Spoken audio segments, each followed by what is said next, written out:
Irá tomar a palavra o excelentíssimo Sr. Ministro do Ambiente e da Ação Climática, Duarte Cordeiro. Muito boa tarde a todas e a todos.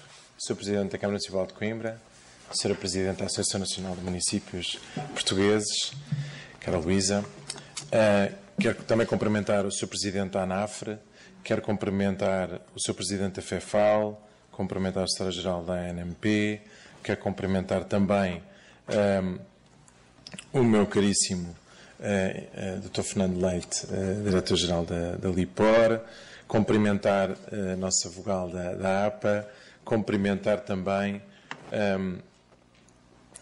o José Eduardo Martins, no fundo, anterior Secretário de Estado do Ambiente e, obviamente, sumidade nesta área, cumprimentar a Sra. Juíza Conselheira do Tribunal de Contas e neles cumprimentar-vos a todos, isto está Estado do Ambiente, como é óbvio, Hugo Pires, e neles cumprimentar-vos a todas e a todos, dizer aquilo que a Sra. Presidente da Associação Nacional de Municípios Portugueses já disse aqui antes e quer começar por aí, em primeiro lugar, agradecer esta parceria à FEFAL, agradecer à Associação Nacional de Municípios Portugueses e dizer que sem as autarquias e sem os dirigentes técnicos das autarquias nós não vamos conseguir atingir os objetivos e os resultados a que pretendemos. Portugal, na área dos resíduos, está longe de atingir os objetivos e as metas que se propunha e precisa, naturalmente, de um envolvimento coletivo para nós conseguirmos realinhar no cumprimento das metas numa perspectiva de médio prazo. Sabemos nós que vai ser difícil, no curto prazo, o nosso país procurar restabelecer o cumprimento das metas que temos a nível nacional. Mas não há nenhuma razão para nós não conseguirmos olhar para um horizonte um pouco mais alargado e procurarmos em conjunto atingir esses resultados. Para isso é fundamental realmente trabalharmos todos em conjunto. Nós, as autarquias, os sistemas de tratamento e de valorização de resíduos a nível nacional. Todos nós sabemos que os resíduos são realmente um recurso que deve ser valorizado do ponto de vista económico e que, no atual contexto que nós hoje vivemos, ainda é mais valorizado como matéria-prima, tendo em conta muitas vezes a escassez que nós encontramos do ponto de vista daquilo que é a utilização de algumas economias por parte de algumas matérias-primas. Para além disso, a capacidade de nós reintroduzirmos os resíduos como recurso na economia permite-nos reduzir o consumo de matérias-primas essenciais, desde logo energia, água, outras matérias-primas virgens na produção de novos produtos. Nós temos que perceber e enquadrar que hoje o enquadramento dos resíduos como recursos não só nos permite esse alinhamento do ponto de vista europeu que aqui foi dito, no plano de ação circular da Comissão Europeia, como também tem uma importância estratégica do ponto de vista económico e de competitividade, para além dos desafios e dos resultados ambientais. Foi com este enquadramento que nós publicámos o PERSU, que materializa aquilo que é a Política Nacional de Resíduos, obriga-nos, de alguma maneira, que todos os agentes envolvidos no país estejam alinhados do ponto de vista das políticas e das orientações que temos a nível nacional, mas também alinhados do ponto de vista comunitário, permite-nos, de alguma forma, revermos aquilo que são as nossas políticas de prevenção, reciclagem, valorização de resíduos urbanos, nesta perspectiva de redução do consumo de matérias-primas que são limitadas na nossa economia. O nível de ambição que nós colocamos do ponto de vista das metas europeias, que aqui foi referido e bem, coloca-nos desafios de enorme complexidade. Exige, da parte de todos, o redesenhar das nossas políticas, a reconversão de tecnologias, a mudança de comportamentos que nós temos que induzir nos cidadãos. Numa área que temos muito trabalho para fazer, que temos debilidades que nós todos conhecemos, e a propósito disso quero também dar nota que eu já tive a oportunidade de fazer uma sessão para a qual fui convidado no Tribunal de Contas, agradecer também o trabalho que foi desenvolvido pelo Tribunal de Contas na auditoria que foi feita a nível europeu àquilo que é a política nacional, em particular de política de reciclagem de plástico, mas em conjunto toda a política de resíduos. Nós todos conhecemos algumas das debilidades que temos e, portanto, de alguma forma, temos que olhar para a frente, reconhecendo-as, mas tentando desenvolver novas políticas. Como sabem, esta é uma área que me é cara, porque eu já tive responsabilidades autárquicas ao nível, no que diz respeito à parte da política de resíduos sólidos urbanos, da revalorização. Tenho aqui muitas caras conhecidas que trabalharam comigo e que eu tenho muito gosto em revê-los. E por isso mesmo, a nossa expectativa com o novo PERSU, mas também a nossa expectativa com aquilo que vamos em breve publicar do Unilex, é construir respostas e horizontes para este trabalho em conjunto que consigam apoiar no fundo, estas políticas a ser desenvolvidas a nível local e a nível nacional. Para aumentar a capacidade que nós temos que atingir, para procurar atingir estes resultados a nível nacional, nós temos que saber definir prioridades. Há uma primeira prioridade que é muito evidente. Nós procuramos que o PERSU fosse um documento mais realista do que o anterior, por isso nós estabelecemos uma previsão de um cenário de produção constante de resíduos até 2030, o que significa, na realidade, a produção de 511 kg de resíduos habitante ano. Sabemos que, na realidade, temos sempre a considerar algum grau de prevenção, porque é suposto o nosso produto interno bruto crescer e, portanto, mantendo a produção constante de resíduos, nós, na realidade, estamos a conceber alguma prevenção. Não estamos a ser tão ambiciosos como fomos no passado, por uma razão muito simples. Quando nós olhamos para os registros do passado, nós não conseguimos nunca estar à altura das metas de prevenção que nós estabelecemos. E entendemos que o primeiro aspecto, e mais importante, era ter uma perspectiva realista sobre este novo plano estratégico. Em segundo lugar, temos bem consciência, como eu disse há pouco, que sabendo que nós não conseguiremos, dificilmente conseguiremos atingir os resultados de curto prazo, estabelecermos como objetivo estratégico conseguirmos chegar a 2035 com a deposição de resíduos em aterro nos 10%. Este é um grande desafio coletivo. Nós hoje temos, dos dados de 2021, 53% dos nossos resíduos são resíduos que são depositados em aterro como destino final. Para podermos chegar a 10% em 2035, nós todos temos muito trabalho pela frente. Desde logo, temos que ter a capacidade de aumentar aquilo que é a nossa reciclagem, a nossa capacidade de recolha de biorresíduos. Temos que ter a capacidade de encontrar soluções alternativas àquilo que são as soluções que hoje temos de aterro. Devemos, por isso mesmo, procurar alinhar aquilo que são as políticas de resíduos com grandes dinâmicas económicas do nosso país. Há aqui uma que já foi bem estabelecida porque me antecedeu a falar. 2 presidentes de Câmara preocupados com o aumento dos custos que os resíduos vão ter nos seus orçamentos, preocupados com aquilo que é o aumento do custo de tratamento dos resíduos, querem, desde logo, uma dinâmica de sustentabilidade financeira, não digo poupança, mas pelo menos de estabelecer uma previsibilidade naquilo que significa o peso que o tratamento, a recolha e o tratamento dos resíduos têm nos orçamentos municipais. Este é um grande movimento, é uma grande dinâmica económica. Mas há mais. Temos dinâmicas associadas à utilização de tecnologias que aproveitam os resíduos para a produção de gases, como aqui foi referido pelo Sr. Presidente da Câmara Municipal, seja a produção de biometano, seja a produção de hidrogénio, nomeadamente aproveitamento de resíduos para a produção de energia. Temos também a possibilidade, e através desta Unilex que nós vamos desenvolver agora, a criação de mais fluxos específicos de resíduos, desde logo na área das madeiras, como também no sistema de depósito com retorno, que permitirá, esperamos nós, alcançar metas de reciclagem mais elevadas, ter um impacto muito significativo naquilo que é também a qualidade do material recolhido, mas também ter um impacto positivo na reintrodução destes resíduos na nossa economia.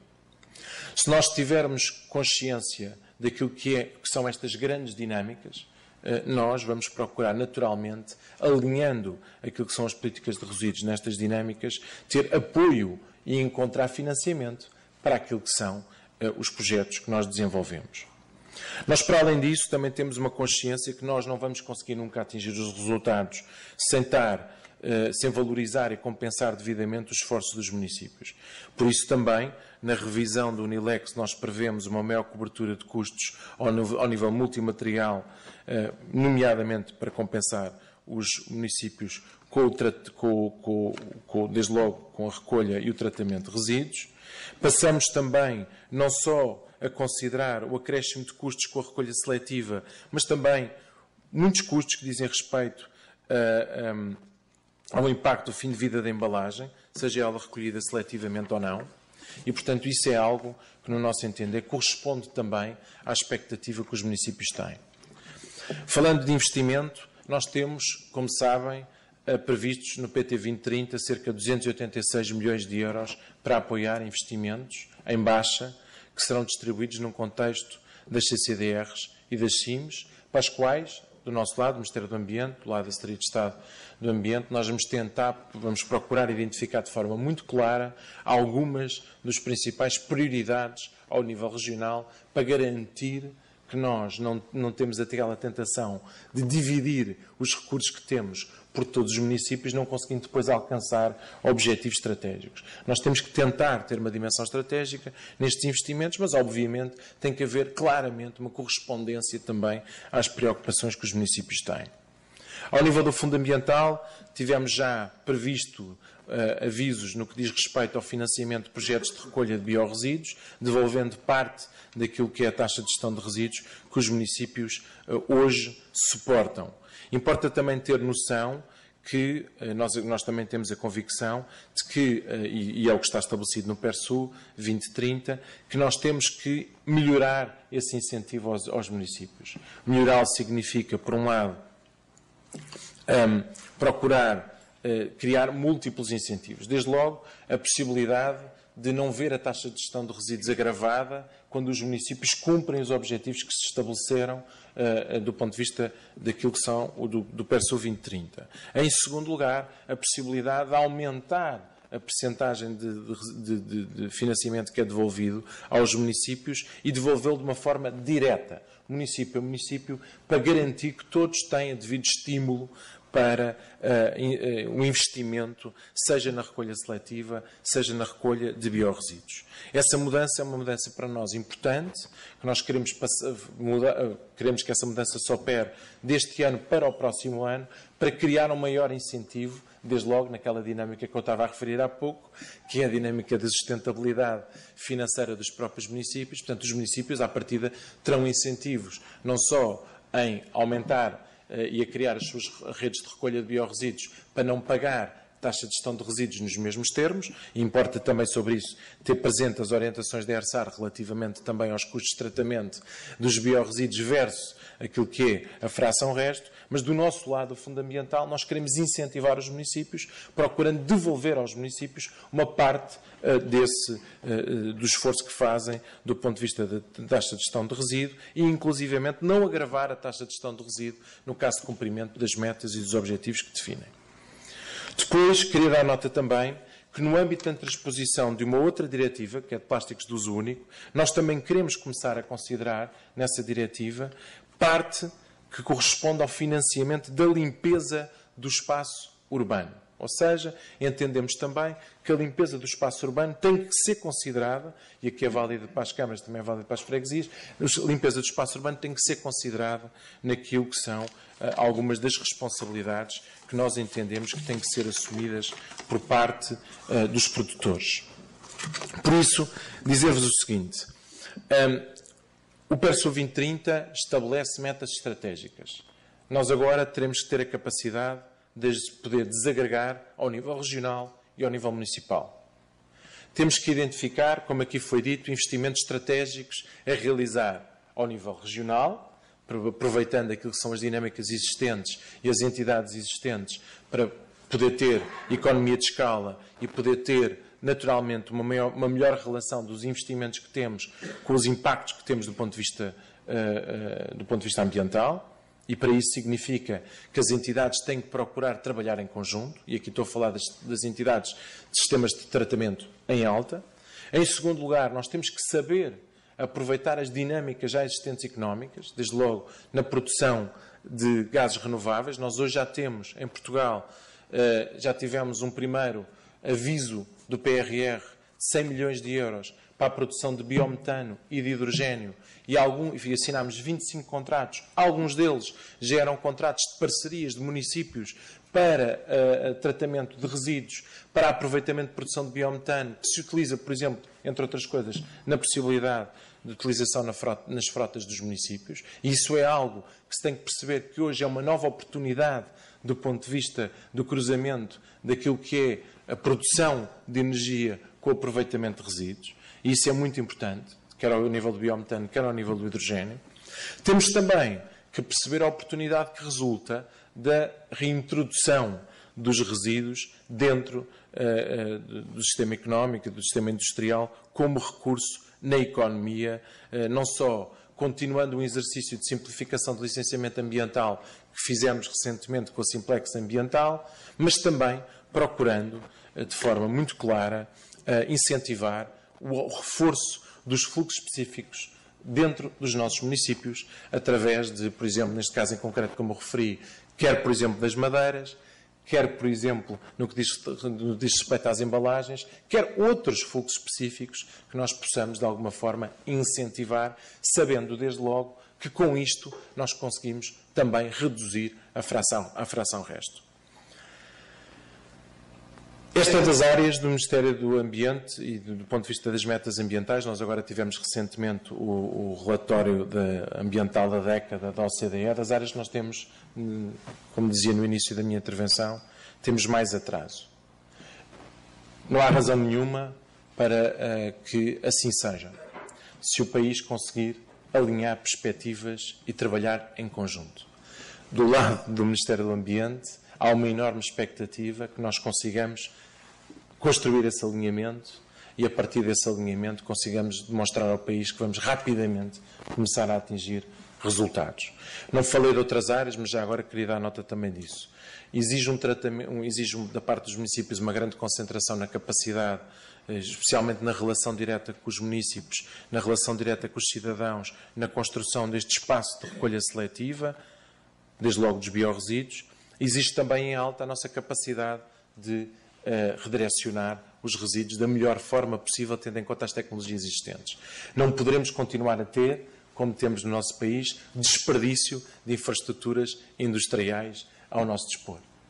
Temos problemas que nós temos que saber enfrentar, nomeadamente, vou dar um exemplo concreto, não é possível nós termos uma indústria cimenteira que importa resíduos e os nossos resíduos não irem para a indústria cimenteira. Logo aí prejudica brutalmente os resultados ambientais do país.